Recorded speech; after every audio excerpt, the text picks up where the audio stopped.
news. It's now time to take a look at news stories making headlines around the globe. We begin with joy and victory as President Bola Tinubu last night celebrated Nigeria's The Tigers team for winning their 5th consecutive time and a total of 7 times the Africa Female Basketball Tournament. Tinubu, on his verified X handle at APBAT, described the team's performance at the tournament as superb. President Tinubu in the message wrote, and I quote, "You did it, girls. Superb performance to become 5 times consecutive champions of Africa and 7th overall. Well done, Coach Reina and the team. You have made Nigeria proud. I am expecting you all along with the trophy. Hashtag Mission V or Mission 5. Done and dusted. PBAT," the president wrote. He praised the team's determination to bring glory to the country despite losing the first quarter of the match. The win also extended Nigeria's unbeaten run in Africa to 29 games dating back to 2015. Also, First Lady Oluremi Tinubu has congratulated Nigeria's female basketball team, the D Tigers. She said the victory has cemented their place in the nation's sporting history. According to her, the team showcased once again the unwavering commitment and determination of Nigerian women on the global stage. Of course, we do congratulate them again. In a major step toward strengthening regional trade ties and economic integration, Nigeria and the Republic of Benin have agreed on a joint trade framework to eliminate trade bottlenecks, facilitate economic development, and create new opportunities for both countries. This agreement was reached at a high-level meeting in Benin Republic. Now, speaking at the event, Nigeria's Minister of Industry, Trade and Investment, Jumoke Oduole, described the bilateral framework as a bold step forward in West Africa's regional economic strategy, highlighting customs' role in achieving seamless cross-border trade. CG Customs Adewale Adeniyi emphasized plans to implement corridor-based solutions to facilitate and eliminate bureaucratic delays that affect small and medium enterprises. We've had agreement generally to establish a framework that will be used, to sign a memorandum of understanding, hopefully in the first quarter of 2026. And of course, customs is very important to the conversations on trade. And we've been commended. The customs administrations of both countries have been commended for the level of cooperations between us. And it's being used as a template to bring all the ministries and agencies that will be involved in taking forward this agenda of cooperation forward. It will mean ease the trading between our two countries, but also facilitating, because you know that facilitation is one of the core mission of custom administration, and we are working on that.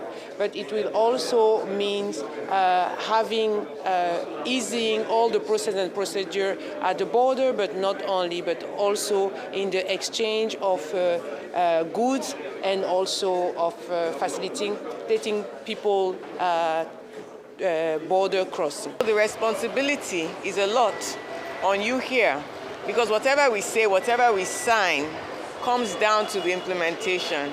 How you treat your brothers and sisters walking through this border and other borders, and how we ensure that trade facilitation, movement of people, movement of goods, is going to create jobs, is going to alleviate poverty, and is going to make sure that our trade facilitation, not just for our two countries, but for West Africa and the rest of Africa. You would recall the words of President Bola Ahmed Tinubu, who at the summit said, "Nigeria and Benin are more than twins. We are the same people. Let us show the region that integration is possible." I can boldly affirm that the discussions that we're going to have today will be an extension of that statement and that vision. All right, we conclude with politics as the opposition coalition, the African Democratic Congress, yesterday condemned the Bola Tinubu's administration's plan to spend over 712 billion naira on the renovation of the Murtala Mohammed International Airport in Lagos. In a statement issued by the ADC's National Publicity Secretary, Malam Bolaji Abdullahi, the party questioned whether the renovation plan and its associated cost had received approval from the National Assembly, describing the expenditure as reckless and insensitive. However, this day got data of new airports and repairs that were done in the last 1 year, including the new Angola International Airport, which was built by a Chinese company. The airport cost $3.8 billion and covers an area of 43 hectares with 2 modern runways and 3 terminal buildings. By this day estimation, based on the current rates of $1 is 1,594 naira, the 712 billion naira projected cost equals about $447 million. Other airports and their cost in the last 1 year, according to a report by Airport Industry Review, were the Otay Mesa Metropolitan Air Park in US, which cost $1 billion, Henry Coanda International Airport, new terminal in Romania, put at $1.04 billion, and Václav Havel Airport Terminal 2 expansion in the Czech Republic, valued at $1.19 billion.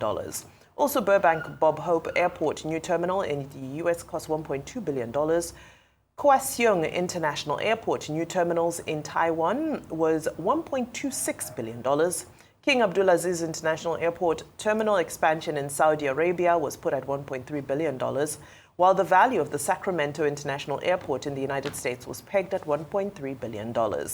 Besides, Brisbane Airport expansion in Australia was valued at $3.3 billion. Viracopos International Airport modernization project in Brazil was put at $4.62 billion, while Dallas Fort Worth International Airport terminal in the U.S. was valued at $4.8 billion. Well, that's a sort of, yes, you know, a robust way to analyze this project that should be going underway very soon. Well, definitely. I think the federal government has said that it will take just under 2 years. I think they said 22 months for it to be executed. And we wait and see how that's going to be held, how that will match against the timeline. I think what's interesting here is that when we're looking at the ADC's comments and criticism, on its face, I don't think anybody will be surprised that an opposition party or an opposition coalition that wants to get into power is obviously going to have something negative to say about whatever the government of the day has planned for the future. That being said, if we look at these things in isolation, as people who travel through the airport, we know that the Terminal 1 of the International Airport in Lagos does need renovation. The question here, as the ADC have put it, is whether or not the cost is appropriate.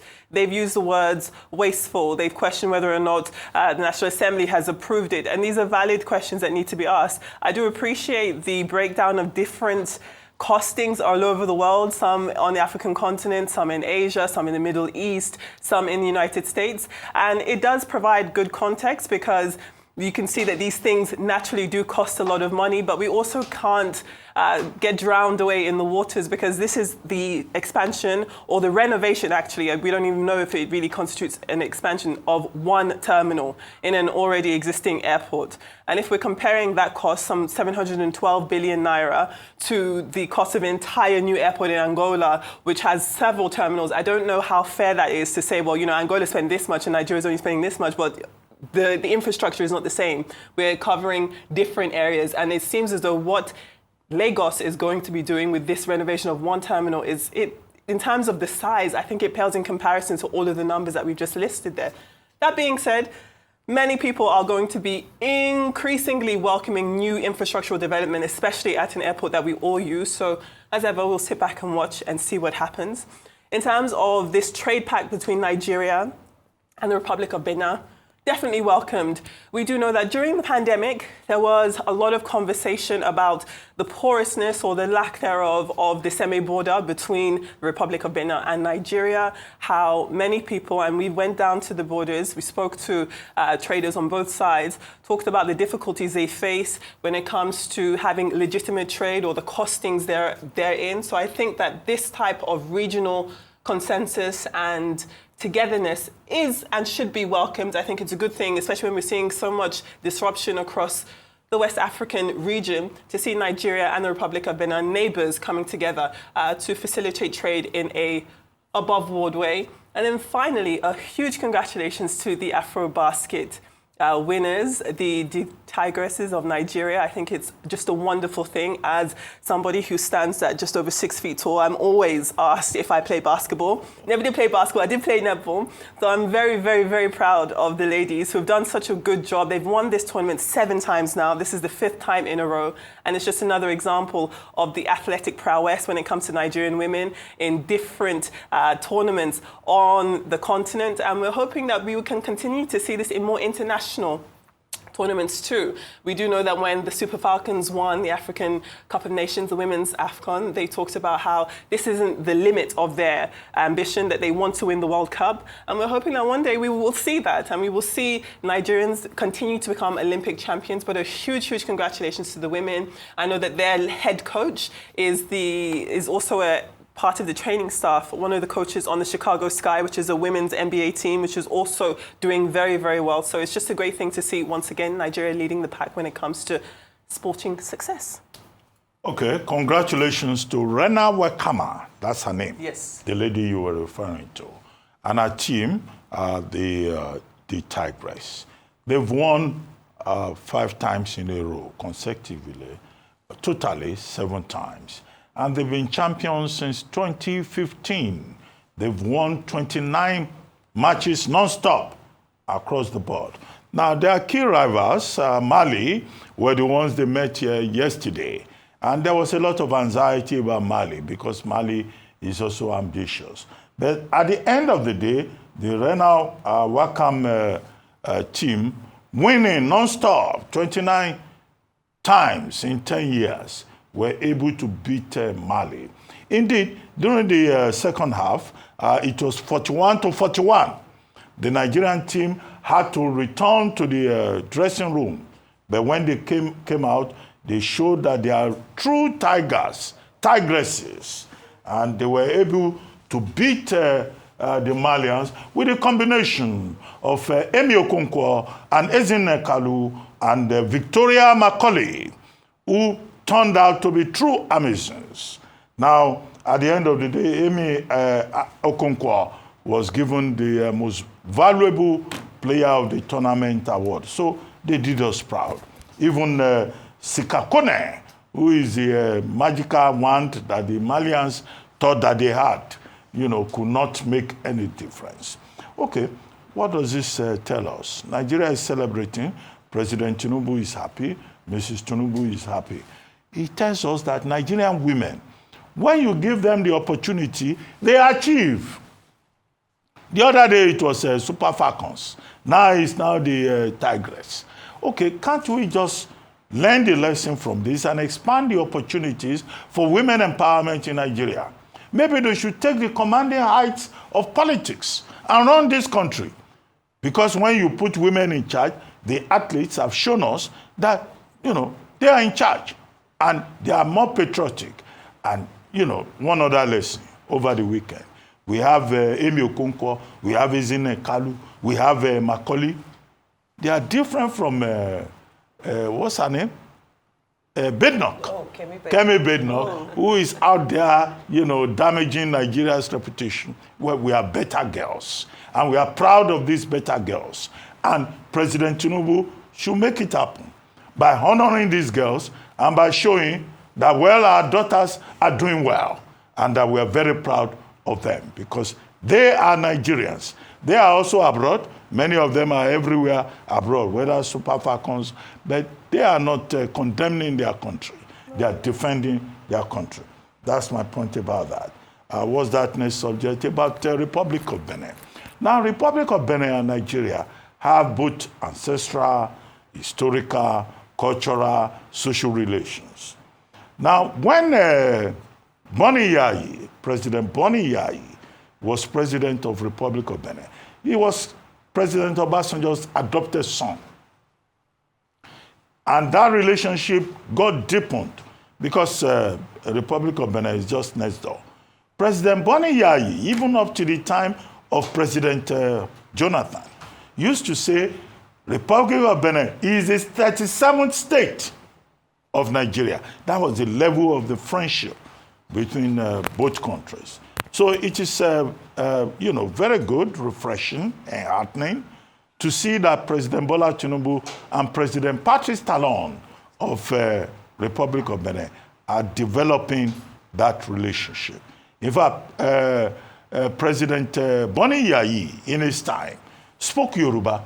If he came to Nigeria, he would speak Yoruba to everybody, and his Yoruba was perfect. So these are two countries that are intertwined. So deepening relations between both countries is important. Now, the Beninois, they seem to have, a better customs system. And that's why I think at that meeting that was held over the weekend, Mr. Wale Adeniyi, the Customs Controller General, was there. Permanent Secretary Nura Rimi was there. The Foreign Affairs Minister of State, Mrs. Odimegu Ojukwu, was there. And also, the Meeting Minister, Minister Oduwole, was also there, to further develop the relationship between Nigeria and our closest neighbor, if I may say so. So it's not something that Nigeria can joke with. It's something that Nigeria can continue to work upon. And the custom relations, is particularly instructive. Finally, what's that final topic? Airport. Yeah, okay. Renovation. Now, over the weekend, two issues came up with regard to the airports in Nigeria. Minister Keyamo had said before now that they were investing in the airports, and that the Federal Executive Committee sitting last week in council had approved 919 billion naira to renovate, upgrade the airports. And it was in that context that he now issued a statement, I think yesterday, to say that the objective is to strip down Terminal 1, rebuild it, not just renovation. Terminal 1 of the Murtala Mohammed Airport in Lagos. And then, of course, to do access work with regard to Terminal 2, also in Lagos. And then to also work on the Kano Airport and also the Port Harcourt Airport, by way of upgrading. Now, I've made the point, I made the point last week, that airports are like windows onto a country. It's the first place that most visitors would encounter. Right. Now, the whole argument is about, they are spending so much money. Now, Grok, which Rotus has been quoting endlessly almost every day for the past 1 week. One concerned citizen, perhaps inspired by Rotus Odiri, went to Grok and checked. And Grok said, no, the amount that has been announced by the Ministry of Aviation and Aerospace Development of Nigeria is reasonable. It's affordable because Nigeria is not going to take a loan to do it. And that it is within international standards. It's there. Go and check Grok. Since all of you, you say Grok, human beings can't think again. It's now AI that is thinking for you people. That's been by its place. But I belong to the old space where I use my brain to think. I don't rely on artificial intelligence because I think I'm smarter than all these artificial intelligence structures. But it's okay. It's a new time. We rely on old intelligence. We rely on artificial intelligence. So even Grok, Rotus Odiri's Grok, endorsed what has been done by the Nigerian government with these airports. The only beef that I have with it, and which I pointed out last week, is that the minister is also talking about the concessioning of unprofitable airports. He said that Kano, Murtala Mohammed in Lagos, Nnamdi Azikiwe in Abuja are doing very well, but they need to upgrade. But other ones that are not doing well will be concessioned to private persons. And I said that concessioning should not be politicized. There should be transparency and accountability in terms of the concession. So as for the opposition complaining they are spending so much money, well, they should go to Grok, which is now controlling the natural intelligence, even of anchors on television. I raise my case. Oh, Dr. Abati, a bit of tongue-in-cheek this morning.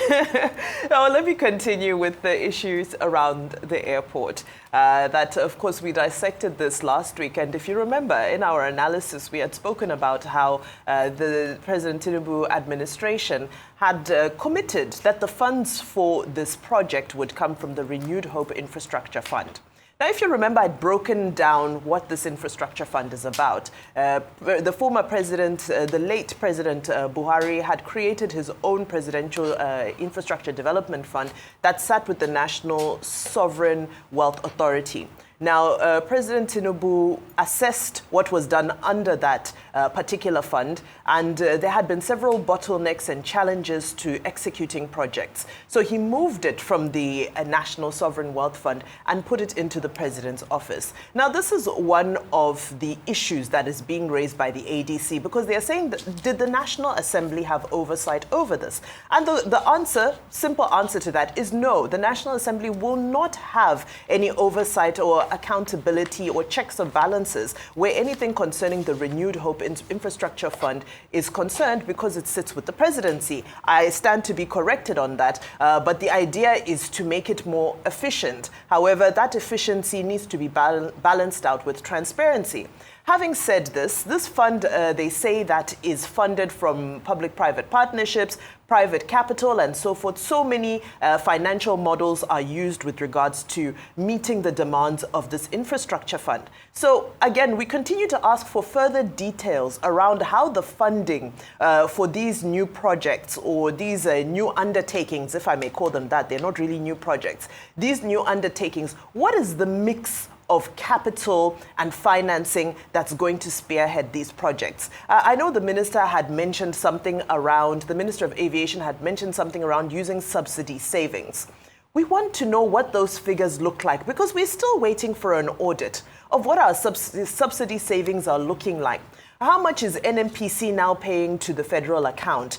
What are the numbers? There's still a lapse in reportage when it comes to the total breakdown of subsidy, what is being saved and what is being what is still going towards prior commitments, as it were put. So the concerns from the ADC are valid. Now, the other issue around this is, well, let's read the room. Let's look at the mood of the nation. I was listening to Chimamanda Ngozi Adichie over the weekend, who was saying that she's just shocked that it seems like the middle class has been wiped away, if I may paraphrase. And these are the concerns, is that if our middle class is being eroded and we're not prioritizing social spending that can create safety nets for our middle class, who's going to use these airports? Because we're getting to a point where the majority will no longer be able to use airports. If you look at domestic aviation, the numbers are down. Airfares are simply too expensive for people. So we need to strike a balance where we're, yes, let's target infrastructure spending, very important, but where is the social welfare net, the social spending net that will ensure that we have a society of people that can even afford to use all of these services that money is being used towards? Now, to close on this airport issue, over the weekend I was reading on some of Simon Kuznets's work. Simon Kuznets is the economist who came up with the metric of GDP. And it's interesting that the very man who created this measure of GDP that we carry on our heads and we have made so important said that GDP is not the single, I'm paraphrasing, should not be the single aim of any economy. He said GDP is just a measure of activity. It's not a measure of welfare, and it's not a measure of equality. And I think it's very important that in rolling out all of these projects that we're saying will take us to a $1 trillion economy, we also consider the fact that all these macroeconomics that we're throwing around to justify various projects and to spearhead certain things, macroeconomics do not tell us the welfare of the people. Very important note to make. Now, quickly we'll go to Benin Republic.